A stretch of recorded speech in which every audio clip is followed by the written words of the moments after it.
Ingat ada kafir, ada musyrik. Apa bedanya? Hah? Kalau kafir sudah pasti menentang. Jelas ya? Pasti mengingkari, jadi berbeda keyakinannya. Jadi kalau kafir itu sudah menutup diri, mengingkari untuk mengesahkan Allah Subhanahu wa taala. Itu kafir.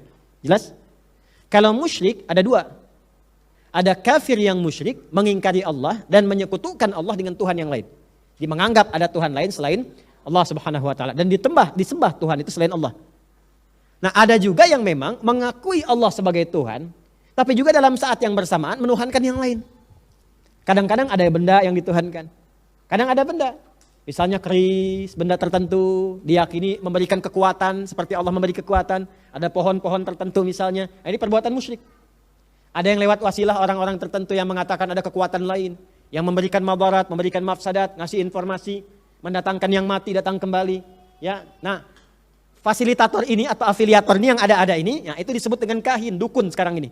Ya, datang dukun-dukun. Sekarang kan namanya, saya sering katakan begini, kalau sudah tidak bagus, jangan dibagus-bagusin namanya. Maksiat itu kalau sudah sepanjang salah, jangan dikasih nama yang bagus sehingga dianggap sesuatu yang baik. Dukun ya dukun, jangan dikasih nama lain, paranormal misalnya kan. Nah, sudah tahu tidak normal, ya kan? Ya udah kasih nama aja dukun sudah. Ya, mau apapun kata-katanya udah dukun. Kalau sudah disebut dukun udah dukun. Jangan dikasih nama-nama yang lain aja. Ini yang megang remote langit misalnya, apa sih macam-macam. Ada aja gitu kan. Udah sebut dukun ya dukun. Ya, pencuri ya pencuri, maling ya maling aja udah. Ya jangan dikasih nama-nama yang koruptor, udah aja pencuri, perampok, selesai.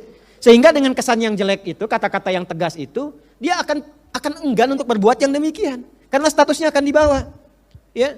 Ini kadang-kadang dibagus-bagusin, perempuan keluyuran ya laki-laki malam hari, kupu-kupu malam. Kupu-kupu aja nggak begitu. Ya. Laki-lakinya disebut buaya darat nih, buaya aja nggak begitu. Ya. Jelas ya? Nah, jadi kalau ada yang berbuat yang tidak baik, tempatkan sesuai dengan tempatnya saja. Paham sampai sini? Nah, musyrik di sini teman-teman sekalian, musyrik itu bisa berlaku bagi orang yang ingkar sekaligus, ya dan menuhankan selain Allah, itu kafir dan musyrik. Ada yang memang mengatakan beriman tapi musyrik, maka ini dosa besar yang sangat luar biasa, yang bisa menggugurkan seluruh amal soleh yang telah dikerjakan. Awas ya, jadi misalnya ada yang haji nih, misal saja. Ada yang umrah, ada yang puasa, sholat, tapi saat yang bersamaan dia datangi dukun, dia mempercayai ada keyakinan lain, kekuatan selain dari Allah, maka ketika perbuatan musyrik itu terjadi dan tidak taubat sebelum meninggal dunia, maka berpotensi tidak mendapat ampunan Allah dan tidak berguna semua amal yang telah dikerjakan sebelumnya. Itu yang dimaksud Quran surah An-Nisa itu di ayat ke-48 ya, dengan yang ayat 116 itu.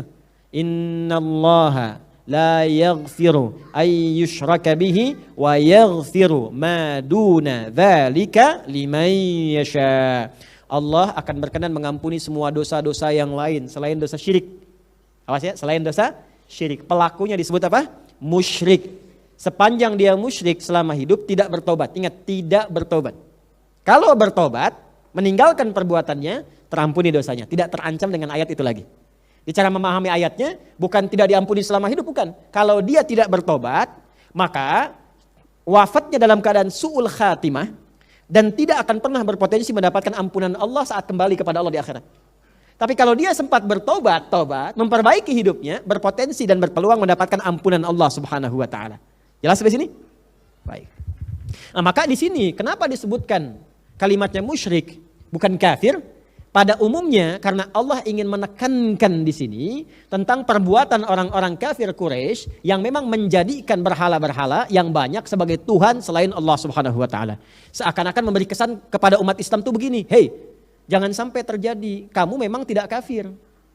Kamu mengatakan Tuhanmu Allah, tapi kamu melakukan perbuatan seperti orang Quraisy dulu lakukan, menuhankan Tuhan-Tuhan lain selain Allah, mengatakan dirinya muslim, mengatakan dirinya beriman, tapi ternyata menduakan Allah dengan meyakini ada kekuatan-kekuatan yang sebanding dengan Allah di luar Allah Subhanahu wa taala." Jelas sampai sini? Baik.